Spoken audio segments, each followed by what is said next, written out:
दोस्तों नमस्कार और आदाब और सत श्री अकाल और आप सबको बहुत-बहुत ग्रीटिंग्स हमारी ओर से 4 पीएम और दस्तक दोनों की ओर से आपका बहुत-बहुत स्वागत करता हूं मैं।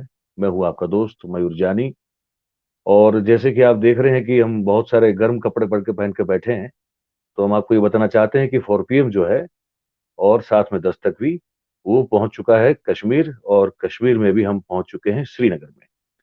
तो श्रीनगर से हम आपके साथ ये कार्यक्रम करने जा रहे हैं अभी। और ये भी बता दें कि बाहर जो ठंड का माहौल है, वो कुछ कुछ जिसका हमको हम बयान नहीं कर सकते उस तरह का है, तो हमने ये सब पहन के हम अंदर भी बैठे हैं तो इसी तरह बैठे हुए हैं। और हम आज जो बात करने जा रहे हैं, वो हम ऐसे 2 ज़मीन से जुड़े हुए कश्मीर के पत्रकार हैं, जर्नलिस्ट हैं, उनसे बात करने जा रहे हैं, जिन्होंने ये जो राहुल गांधी साहब की यात्रा को है, श्रीनगर से पहले मतलब जब जम्मू में एंटर कर चुकी थी, उसके बाद श्रीनगर से भी कुछ मेरे ख्याल से 10-12 किलोमीटर दूरी पे है। तब तक इन्होंने जो है अपने हिसाब से कवर किया हुआ है और इसको हम समझना चाहते हैं एक बिल्कुल एक उस नज़र से जिस रिपोर्टर ने, जिस जर्नलिस्ट ने इसको कवर किया हुआ है। तो हम 2 हमारे मेहमान हैं, हम उनका स्वागत कर लेते हैं। एक जो है वो एस तारिक साहब हैं और दूसरे जो हैं, वो हैं शब्बीर भट्ट साहब। तो मैं अपनी टीम से गुज़ारिश करूँगा कि दोनों का जो बिल्कुल, तो आप दोनों जो हैं स्क्रीन पे आ चुके हैं। आप दोनों का बहुत-बहुत शुक्रिया, आपने समय निकाला है और आप आए हमारे साथ बात करने के लिए, हमारे दर्शकों के लिए। और ये बड़ी अच्छी बात होगी कि ग्राउंड से जुड़े लोग जो हैं, जो इसको कवर कर रहे हैं और बहुत ठंड है भाई। इस ठंड में जो आप मतलब आप पता नहीं आपके लिए ये बड़ी कॉमन चीज़ है, लेकिन जो बाहर से आएगा उसके लिए तो ये मौत जैसी चीज़ है। तो ये जो चीज़ है इतनी ठंड में और ये आप कर रहे हैं, तो हमको बहुत-बहुत आनंद हुआ। वी आर वेरी हैप्पी कि to have you with us on this programme. तो मैं अपनी टीम से एक ये भी गुज़ारिश करूँगा कि इसकी जो ये जो इसका एक स्क्रीन का जो ढाँचा है, लेआउट है, इसको थोड़ा ठीक कर लें। तो मुझे लगता है कि दर्शक जो है उसको देखने में हाँ, बस ये मेरे ख़्याल से ठीक रहेगा। तो मैं पहले पहुँचता हूँ शब्बीर भट्ट साहब के साथ पास क्योंकि मुझे ये पता है कि शब्बीर भट्ट साहब के पास क्योंकि ये तारिक साहब है। तारिक साहब को बाद में हम लोग इसके बाद आएँगे। वो एक थोड़ा फ्लैशबैक में जाएँगे इसलिए क्योंकि उन्होंने शुरुआत से शुरू किया था। अभी की बात समझ लेते हैं।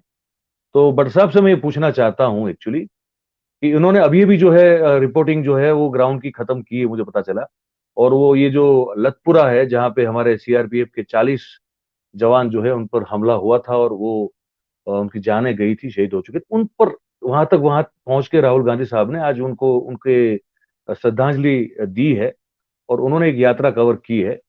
तो मैं अपनी टीम से गुज़ारिश करूँगा अगर भट्ट साहब नहीं है, अगर उनका कनेक्शन चला गया है तो फिर उनको उनसे बाद में जुड़ेंगे। तो पहले फिर तारिक साहब से बात कर लेते हैं। और तारिक साहब आपने तो जम्मू से शुरू हुई यात्रा, तब से आपने कवर किया था इसको, इस यात्रा को?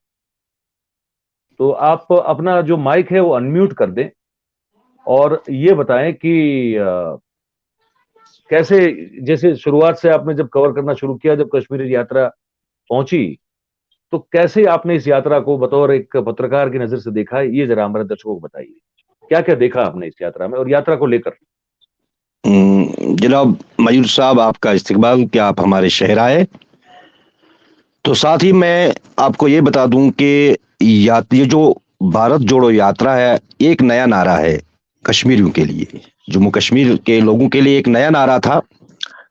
तो इसके कई तरह के इम्पैक्ट पड़े हैं।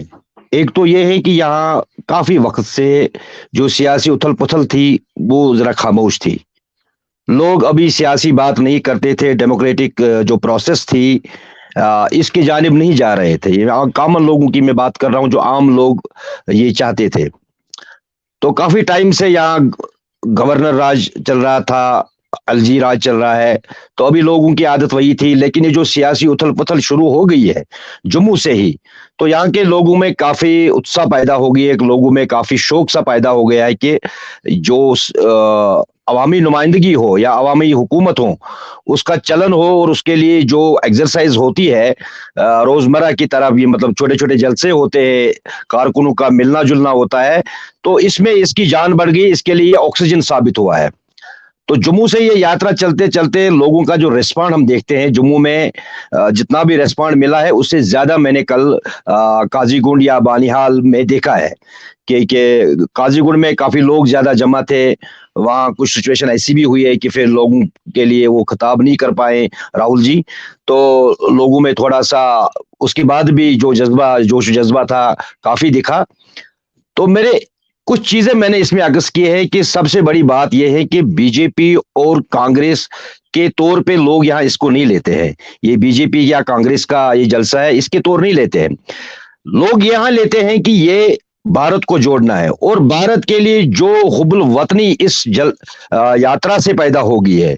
जिस तरह से मैंने देखा है कि कल आम लोगों के हाथों में कौमी परचम था, कौमी परचम लहरा रहे थे, भारत के हित में नारे दे रहे थे कि भारत को जोड़ दो, मोहब्बत को आम करो, सियासी नफरत को खत्म करो, जो भी नारे थे।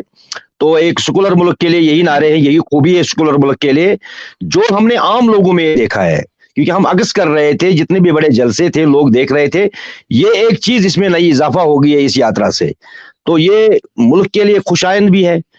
तो साथ साथ में जो राहुल जी की जो मोहब्बत डेफिनेटली वो बढ़ गई है कश्मीर में, लोगों में उनकी मोहब्बत बढ़ गई है। उनको देखने के लिए लोग निकले, जो शायद सियासत के साथ जुड़े ना थे वो भी थे। ज्यादातर इसमें पार्टी के लोग थे उनके, या बाकी जो नेशनल कॉन्फ्रेंस या पीडीपी के लोग, उनके लीडरान, जिस तरह उमर अब्दुल्ला ने अपनी मोहब्बत का इजहार, उसने जैकेट निकाल के सिर्फ एक इनर में, टी शर्ट में उन्होंने उनके साथ दिया और उनके साथ उस ठंड में चले। ये खैर सगाली का था, क्योंकि ये भी लोग जो सियासी यहाँ हमारे कायदीन है या सियासी तंजीमें हैं, ये फील कर रहे हैं कि उनकी गुठन सी हो रही थी, सियासी गुठन, और ये उनको लगा कि इस यात्रा से ये सियासी गुठन खत्म होने जा रही है, और उन्होंने इसमें भरपूर ज्वाइन किया। साथ ही उसमें यह भी उनका मानना है कि ये जो असल में मुल्क को बचाना है, मुल्क में जो सेक्युलर निज़ाम कायम करना है, इसके लिए ये यात्रा जरूरी है। हालांकि उमर साहब ने कल नेशनल कॉन्फ्रेंस के जो वाइस प्रेसिडेंट है, उन्होंने कल कहा है कि इसका लाभ तो मिलेगा राहुल जी को, कांग्रेस को इसको लाभ मिलेगा और मिलना भी चाहिए, और ये इनकी सियासत है। लेकिन मैं तो उनके साथ इसलिए हूं कि मुल्क में ये चीजें जो बता रहे हैं, जो हाईलाइट कर रहे हैं कि डेमोक्रेटिक प्रोसेस को तेज करना है, सेकुलरिज्म को तेज करना है, तो उसके लिए मैं उनके साथ हूं, उनका वेलकम कर रहा हूं, उनके साथ साथ चलूंगा। तो फायदा इनको कितना मिले क्या ना मिले तो ये उनकी मर्जी है, लेकिन फायदा जरूर मिलेगा और मिलना भी चाहिए। इसी तरह पीडीपी का भी यही मामला है कि उन्होंने भी यही कहा है। उनकी जी आज सुबह ही उनकी बेटी ने आज एक बयान दिया था, महबूबा जी की इल्तिजा ने, कि हम राहुल जी का इस्तेमाल कर रहे हैं क्योंकि हम चाहते हैं जो नारे लेके वो आए हैं, जो जज्बात लेके वो आए हैं, ये यहाँ से भी ये जज्बात है। हम यहाँ से भी ये चाहते हैं कि मुल्क में ये चीजें हो, ये नफरत की सियासत खत्म हो। तो सबसे बड़ी बात जो मेरी एनालिसिस में आती है, जो जिसकी मैं एनालिसिस करता हूं, कि हुब्बुल वतनी के लिए ये यात्रा बेहतर साबित हुई।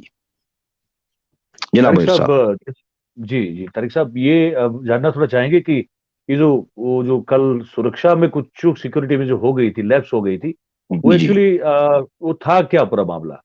क्योंकि इसमें थोड़ी कंट्रोवर्सी खड़ी हुई है। सही बात है वहाँ जी। ये कंट्रोवर्सी इसलिए खड़ी हुई है क्योंकि कॉन्ट्राडिक्टरी बयान आ रहे हैं। यहाँ की जो एडमिनिस्ट्रेशन है उनसे कुछ और बयान आ रहे हैं, फिर कांग्रेस कुछ और कह रही है। तो हकीकत में आप अगर बताएं दर्शकों को, आपकी जानकारी में जो हो, कि एक्चुअली हुआ क्या था? दरअसल जिस वक्त हम वहां पहुंचे, मॉर्निंग में, हम अर्ली मॉर्निंग, हम 7 बजे के करीब मैं वहां पहुंचा, तो मैं देख रहा था कि कांग्रेस के जो वर्कर्स थे या इस यात्रा से जुड़े जो इंतजामिया के लोग थे, वो एक स्टेज बना रहे थे। उसके फौरन बाद मुझे उनके मीर साहब के एक फर्जन से मेरी मुलाकात हो गई है। तो उन्होंने कहा, बड़े वो परेशान से थे, कि मैंने उनको पूछा कि बात क्या है। उन्होंने कहा कि सिक्योरिटी वाले आ रहे हैं और ये कह रहे हैं कि ये जगह मुनासिब नहीं है सिक्योरिटी सिनेरियो के तहत, आप इसको चेंज कीजिए। और उन्होंने बीच सड़क में वो डाइस लगा दिया है, बिल्कुल नेशनल हाईवे के बीच सड़क पे लगा दिया है। उसके बाद चूंकि हम उस पर ज्यादातर नहीं गए कि ये चीज क्या है, हमने समझा ये सिक्योरिटी का मामला है, हमने भी अपनी फिक्सिंग पॉइंट से हम गुजरे, अंदर गए। जब तक लोग जमा होते गए, काफी लाखों की तादाद, हजारों की तादाद में लोग जमा हो गए।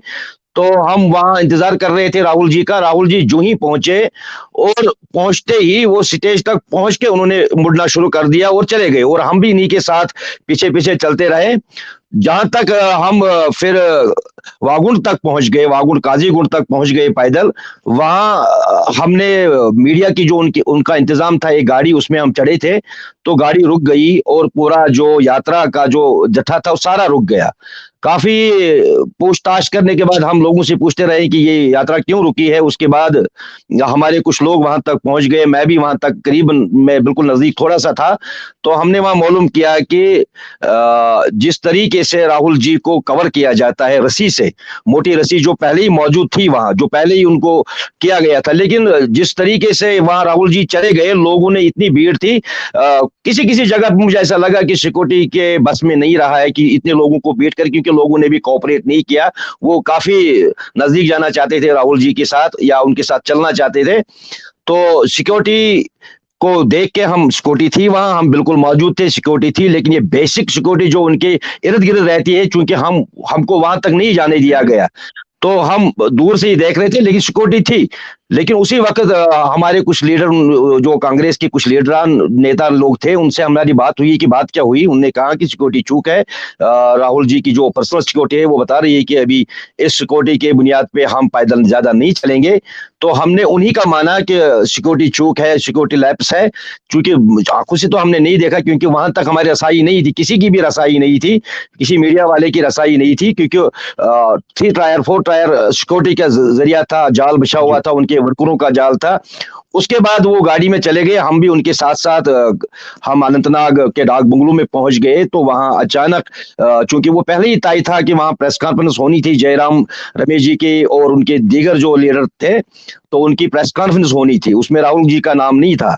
तो हम जब बैठे थे प्रेस कॉन्फ्रेंस में, तो फौरन जे मीर साहब ने कहा था, जे मीर साहब ने कहा था कि अभी राहुल जी आपके पास आ रहे हैं, आपसे बात करेंगे, लेकिन कोई सवाल नहीं होगा उनसे, क्योंकि कुछ सिनेरियो सिक्योरिटी का जो मामला हुआ था, इसके हवाले से वो अपनी ब्रीफिंग दे देंगे।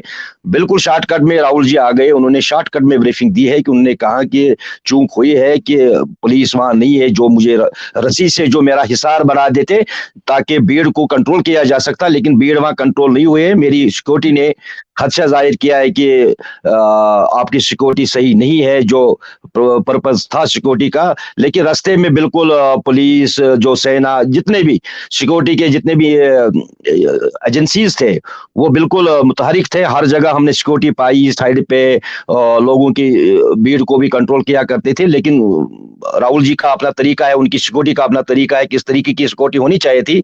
तो उसके बाद फौरन श्रीनगर से पुलिस के जराये से हमें इंफॉर्मेशन मिली कि कोई सिक्योरिटी चूक नहीं थी, बल्कि जो लोग, उन्होंने कुछ भी कहा था, शायद ये भी कि बानिहाल से लोग आए थे, लेकिन बानिहाल से कुछ लोग जो यात्री उनके साथ थे गाड़ियों में, तो वो अक्सर हमें दिखे कि वो बाहर के ही लोग थे, प्रॉपर बानिहाल के नहीं थे। लेकिन भीड़ काफी ज्यादा थी, शायद जो पुलिस के नॉलेज में भी नहीं होगा कि इतनी ज्यादा भीड़ हो सकती थी, और हमारे भी नॉलेज में इतना नहीं था कि इतनी, इस ठंड इलाके में इतनी ज्यादा भीड़ हो सकती थी। तो इस वजह से मैं समझूंगा गलतफहमी का नतीजा हो सकता है। जो पुलिस ने भी अपना कल ये दावा किया है कि ये कोई चूक नहीं हुई, हमने हर जगह सिक्योरिटी रखी थी, सिक्योरिटी हमने भी देखी है, लेकिन जहाँ जिस तरीके से, जिस प्रोटोकॉल के तरीके से राहुल जी ने खुद बताया है, वो वही बता सकते हैं। लेकिन दोनों पक्षों से बात आई है, उन्होंने सिक्योरिटी चूक बताई, लेकिन पुलिस ने भी अपनी ये पोजीशन वाज़ह कर दी है जनाब। अच्छा, ये क्या सच है कि अनंतनाग जो मेन हाईवे है वहां तक जो अलग अगल बगल से आने वाले जो रास्ते जो जुड़ते होते हैं मेन हाईवे को, क्या उन सबको ब्लॉक कर दिया गया था क्या, ताकि ताकि लोग जो ज्यादा ना आ पाए, ऐसा कुछ था क्या? नहीं, इसमें मैं आपको क्लियर बता दूंगा और ईमानदारी से बताना चाहूंगा कि जो हमें कांग्रेस पार्टी की तरफ से जो कार्ड दिए गए थे पार्टी वर्करों को या मीडिया को, हर एक को पास दिया गया था और कहा गया था कि इसी पास के जरिए आपकी एंट्री होगी। और जब मैं अनंतनाग से गाड़ी में गया, तो मुझे जहां भी सिक्योरिटी वालों ने रोका, मैंने कार्ड दिखाया कि मुझे इस यात्रा के लिए अलाउ किया गया है, कंसर्न जो पार्टी है, तो मुझे नहीं रोका गया है। तो जितने भी वर्कर्स थे वो कहां से आए, गोया कि कहीं कहीं से तो आए, उन लोगों को नहीं रोका गया था जिस गाड़ी में स्टिकर लगा हुआ था वो, क्योंकि उन्होंने पहले ही पुलिस के साथ शेयर किया था, सिक्योरिटी एजेंसीज के साथ शेयर किया था कि इस किस्म के सिक्योरिटी जो स्टिकर्स होंगे गाड़ी पे लगे हुए उनको अलाउ करना है, जिन लोगों के पास ये स्टिकर होगा इनको अलाउ करना था। और काफी लोग आए थे, इसका मतलब ये है कि लोगों को अलाउ किया गया था। हाँ, उन लोगों को अलाउ नहीं किया गया था जो कार्ड, जिनके पास कार्ड नहीं थे, पासेस नहीं थे, वो आम लोग थे। लेकिन कुछ लोग चाहते थे, जो जिन्होंने हमारे साथ भी बात की है कि हम चाहते हैं कि हम उनका इस्तेमाल करें, लेकिन प्रॉपर उनके पास आइडेंटिटी नहीं थी। और सिक्योरिटी ने अभी ये सिक्योरिटी के खदशे के इनिसार पे उन्होंने लोगों को रोका है कि हम ऐसा नहीं कर सकते हैं, अगर आप लोगों के पास कार्ड है, प्रोसेस है, तो आप जा सकते हैं। तो ये एक सिस्टम था, और ये सिस्टम बिल्कुल कांग्रेस के साथ, पुलिस और इंतजामिया के साथ ये सब पहले ही तय था। तो इसी के कारण कुछ गलियों को बंद किया गया था सिक्योरिटी के सिनेरियो के तहत, ना कि लोगों को हम नहीं मिलने देंगे। हाँ, लोगों को इनको नहीं आगे बढ़ने दिया गया था जिनके पास पासेस नहीं थे। चलिए जी मेयर तो ये, साहब। क्योंकि ये जो है ना तारिक साहब, बहुत सारी चीजें बातें आती है, तो उसमें जो आप जैसे जर्नलिस्ट जो वहां जमीन पे होते हैं वही जो है बात, सच बात का बयान कर सकते हैं। तो ये तो एक, ये भी खुलासा हो गया। अब जाते हैं शबीर भट्ट साहब के पास। वो आज आप जो शबीर भाई, आज अब तक तो थे मेरे ख्याल से पूरी यात्रा में, तो आप कैसे देख रहे हैं बतौर जर्नलिस्ट इस यात्रा को, और आपने आज क्या क्या कवर किया है ये भी आप बता दीजिए हमारे दर्शकों को।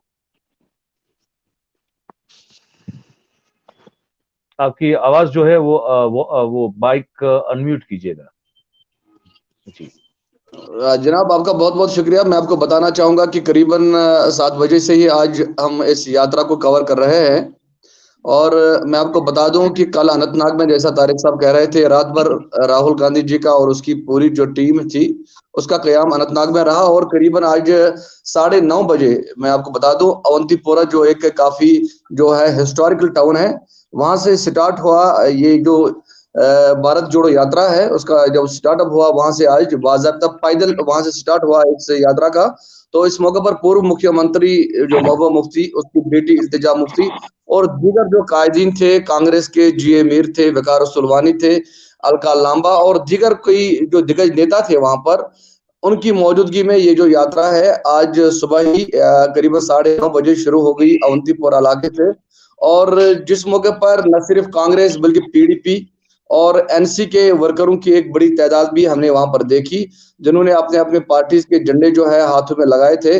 और उन्होंने राहुल गांधी का बड़ा प्रतिपक्ष इस्तेमाल किया वहां पर और उसको वेलकम किया। और जिसके बाद जो ये रैली है आगे बढ़ती गई और ये लोग जो है भारत जोड़ो नफरत तोड़ो के नारे जो है इसमें बिल्कुल लगा रहे थे। और खासकर जो अभी आप डिस्कस कर रहे थे कि सिक्योरिटी के हवाले से मैं आपको बता दूं, कल जो कांग्रेस की तरफ से जो एक किस्म की जो मुबैना इल्जाम लगाया गया था कि सिक्योरिटी चूक हो गई है, मैंने अलका लांबा से उसके साथ एक डिटेल्ड इंटरव्यू भी किया है। उसने कहा कि हमने वीडियो भी दिखाया है जो यहाँ की जो एडमिनिस्ट्रेशन है कि कहां पर सिक्योरिटी चूक हुई है। मगर मैं आपको आज की जब सूरत हाल में बता दूंगा, आज एक फुल प्रूफ सिक्योरिटी जो सिचुएशन थी, मैंने खुद देखा कि हमारे DIG south Mohammad rice Bhatt, SSP Awantipora Mohammad Yusuf बिल्कुल आज खुद सिक्योरिटी की निगरानी कर रहे थे।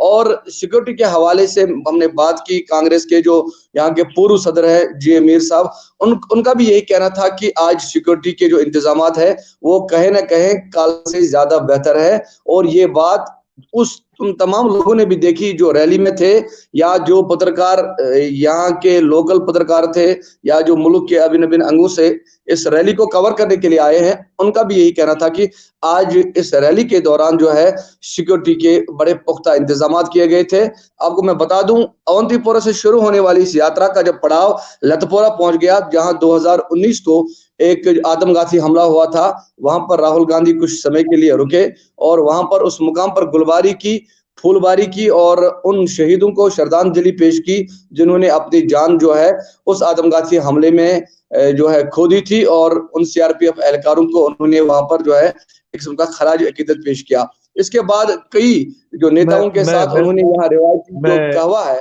कश्मीरी कहवा, शबीर जो भाई सर्दियों के मौसम में आम लोग ज्यादा पसंद करते हैं, टूरिस्ट लोग ज्यादा पसंद शबीर करते भाई हैं, वो भी लतपोरा के मुकाम पर ही उन्होंने पिया। और उसके बाद लोगों की एक बहुत बड़ी भीड़ भी वहां पर उमड़ आई, जिसको राहुल गांधी ने अपने हाथों से इशारा करते करते उनको उनका वेलकम किया, उनका इस बात के लिए थैंक यू किया कि वो लोग इस भारत जोड़ो यात्रा में शरीक हो रहे हैं। और इसके चंद लम्हात के बाद ही उसकी जो बहन है कांग्रेस की जनरल सेक्रेटरी प्रियंका गांधी भी लतपोरा से थोड़ी दूरी पर उनके साथ इस भारत जोड़ो यात्रा में जो है शामिल हुई है। तो कुल मिलाकर जैसा कि तारिक साहब ने भी कहा कि भारत जोड़ो यात्रा का जो ये यात्रा है कहीं ना कहीं दफा 370 की तनसीख के बाद मैं आपको बता दूं यहाँ पर पॉलिटिकल वाइसेस ज्यादा उभर के सामने नहीं आ रही थी, क्योंकि अपने जो डिसेंट लोगों के अंदर था वो उसको इजहार नहीं करना चाहते थे, क्योंकि उनके पास ऐसा कोई मौका या कोई प्लेटफार्म मुहैया नहीं था। कहीं ना कहीं इस भारत जोड़ो यात्रा की वजह से वो डर और वो जो घुटन है वो लोगों के दिलों से दूर हो गई है, और लोगों ने इस यात्रा का न सिर्फ कांग्रेस के लिए बल्कि पूरे मुल्क के लिए एक जो है उन्होंने माना है कि कहीं ना कहीं इससे पूरे मुल्क का जो वातावरण है वो ठीक हो जाएगा। मैं दर्शकों, ये व्यूअर्स जो उनको बता दूं कि ये जो लतपुरा की बात कर रहे हैं वो है मतलब जो पुलवामा अटैक के नाम से जाना जाता है, जहां पे सीआरपीएफ के 40 जवान पर हमला हुआ था 2019 में और वो शहीद हुए थे। वो लतपुरा इलाका है। मैं क्लियर कर दूं क्योंकि बहुत सारे व्यूअर्स को ये पता नहीं होता है कि लतपुरा वो जानते हैं पुलवामा के नाम से, तो मुझे लगा कि क्लियर कर देना चाहिए। अच्छा, मुझे शबीर भाई ये एक बात बताएं अगर आप कि ये 370 के बाद की जो आप दोनों जनाब बात कर रहे हैं कि लगने के बाद 5 अगस्त के तारीख थी और वो धारा हटा दी गई, और तो उसके बाद आप दोनों का ये कहना हुआ है, मैं और भी जिन जिन लोगों से मैं अब तक बात कर चुका हूं उन सबका ये एक एक जो है ये सुर निकलता है कि 370 के बाद हमारे यहाँ कुछ हो नहीं रहा था, there was no political happening, ना कुछ जलसे आप जैसे कहते हैं हो रहे थे, ना कोई गैदरिंग हो रहा था, कुछ नहीं हो रहा था। तो वो क्यों नहीं हो रहा था? मतलब वो आप भी तो कर सकते हैं यहाँ पे, मतलब राहुल गांधी का ही यहाँ पे आना और उसी के बाद अगर ये कर, ऐसा तो नहीं है आपके पास नेशनल कॉन्फ्रेंस भी है, आपकी पार्टी यहाँ लोकल लेवल रीजनल लेवल पे पीडीपी भी है, तो ये तो है ही है, तो ये अपने हिसाब से क्यों कोई जलसे या कोई मूवमेंट नहीं कर पा रही थी? इसके लिए राहुल गांधी साहब की यात्रा का ही इंतजार क्यों, या उसी के आने के बाद ही ये क्यों एक जो अपनी बात है वो इतना बड़े प्लेटफॉर्म पे आपको लगता है कि रखी जा रही है? तो तब तक ये दोनों पार्टियां क्या कर रही थी?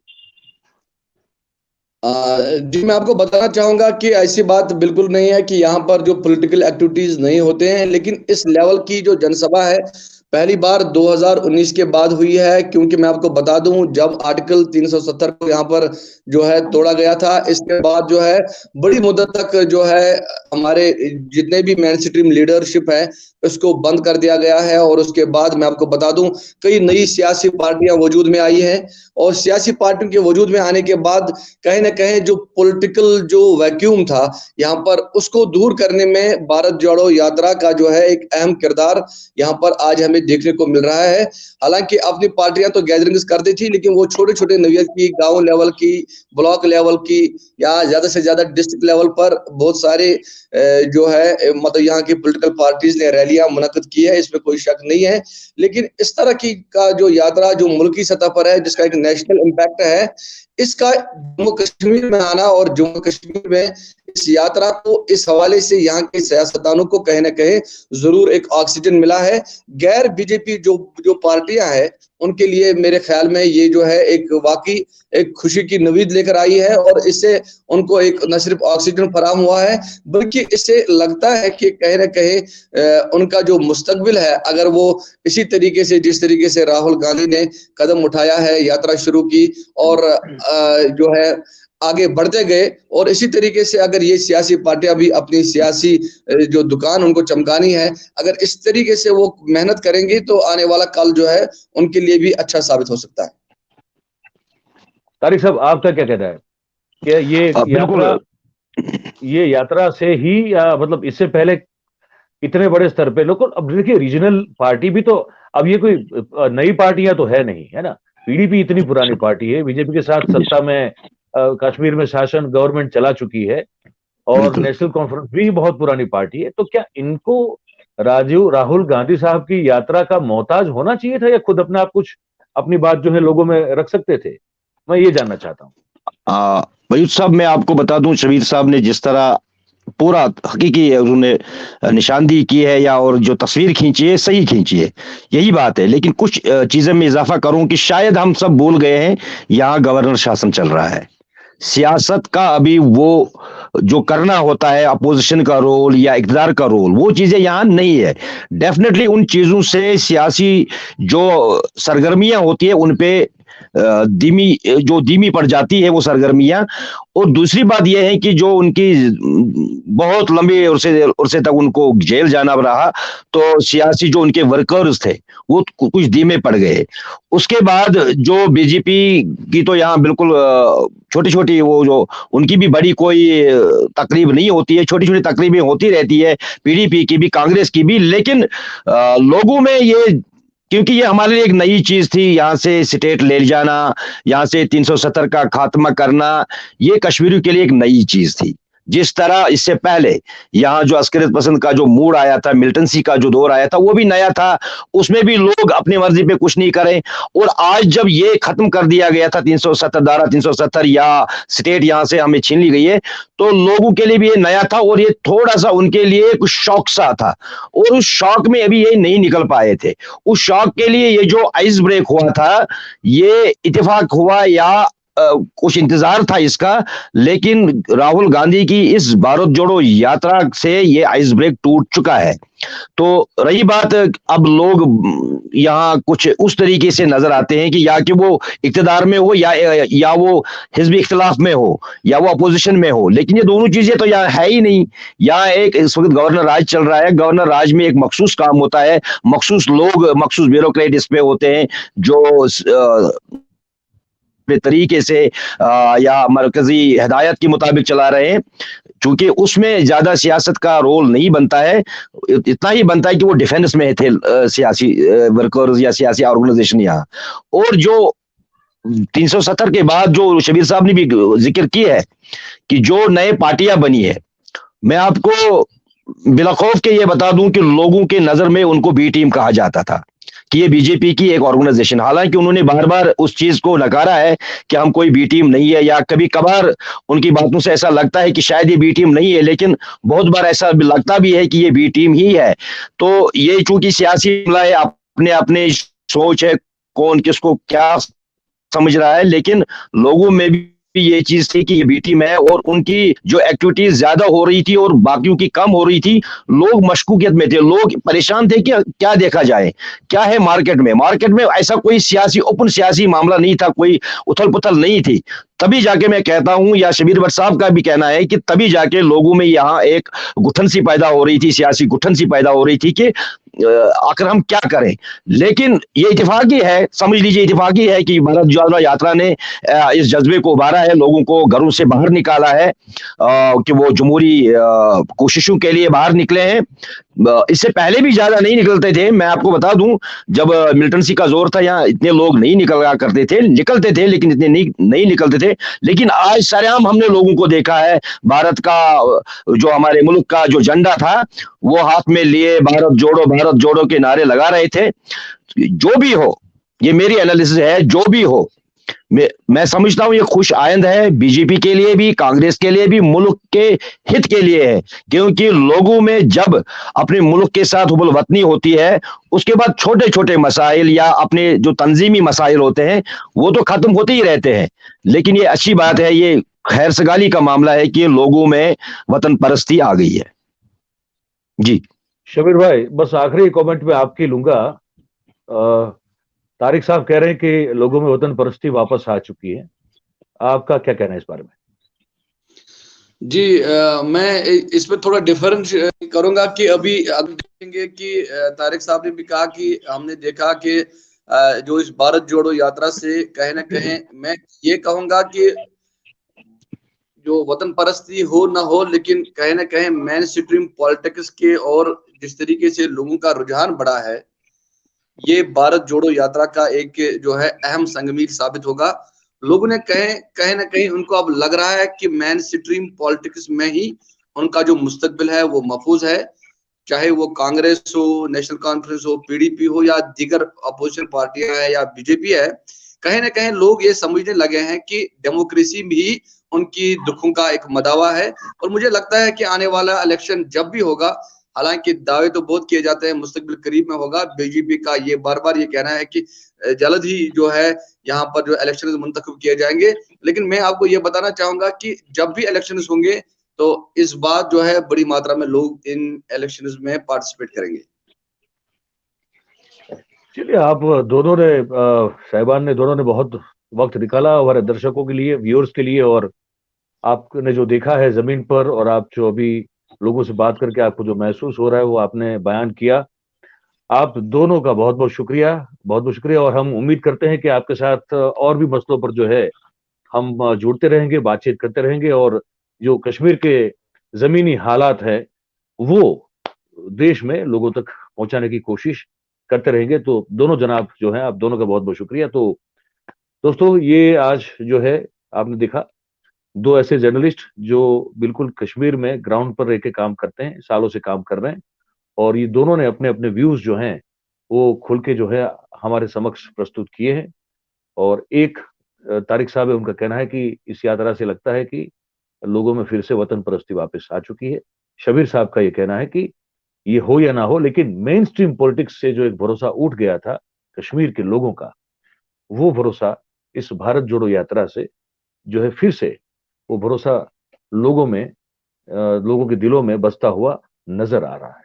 तो ये भी बहुत अपने आप में बड़ी बात है। तो ऐसा अगर हो रहा है तो बहुत अच्छी बात है। तो यही है, देखिए अब कश्मीर पहुंचे हम कल रात को, और बड़ी ठंड थी, और आज दिन में भी जो है हमको कुछ एक्स्ट्रा इंतजाम करना पड़ा, क्योंकि उस तरह का हम आए थे लेके गर्म कपड़ा लेके, लेकिन इतना काफी नहीं था। हम आते हैं गुजरात से, वहाँ ठंड के मतलब यहाँ की ठंड देखो तो वहाँ की ठंड मजाक लगती है। तो हमने फिर दोपहर तक तो वही सब किया, और फोन के का भी मसला था। ये जो हम तीन हमारे जो नंबर थे, वो तीनों में से यहाँ जैसे ही पहुंचे कोई भी काम नहीं कर रहा था। तो आज हमको जो है एक अलग से यहीं से एक नंबर लेना पड़ा, तभी जाके जो है हम आज आपके समक्ष प्रस्तुत हो पा रहे हैं। और फिर जब तक यहाँ पे कवर करेंगे चीजों को, तब तक हम ये नंबर से आप तक पहुंचते रहेंगे। इसलिए ये थोड़ा दोपहर तक का हमारा टाइम तो उसी में चला गया। तो बस आज तो इतना ही है, और भी अब जितना हो सकेगा उतना हम आप तक जो है चीजें और बातें और जो भी है पहुंचाने की कोशिश करेंगे। कोशिश हम ये भी कर रहे हैं कि इनके जो कार्यक्रम होने वाला है राहुल गांधी साहब का, क्योंकि इसमें वो पास पास बनता है, वो कोशिश कर रहे हैं। हमारे एक मित्र हैं बहुत बढ़िया, बहुत अच्छे मित्र हैं, वो भी लगे हुए हैं कि भाई कैसे भी करके एक पास हमारा बन जाए। तो हम हमारे आप जो हमारे दर्शक हैं, हमारे मित्र हैं सब, उन तक वो प्रोग्राम पूरा जो समापन होना है वो प्रोग्राम भी दिखा पाएं, और जितने भी लोगों से बात हो सकती है, चाहे वो कश्मीर के आम आदमी हो। हम तो अभी श्रीनगर में हैं, तो श्रीनगर में आज के जो जितनी आम जनता है वहां से लेके बड़े बड़े अगर पॉलिटिशियन भी हो, जिनसे भी हो सकता है, कोशिश करेंगे आप तक बात पहुंचाने की।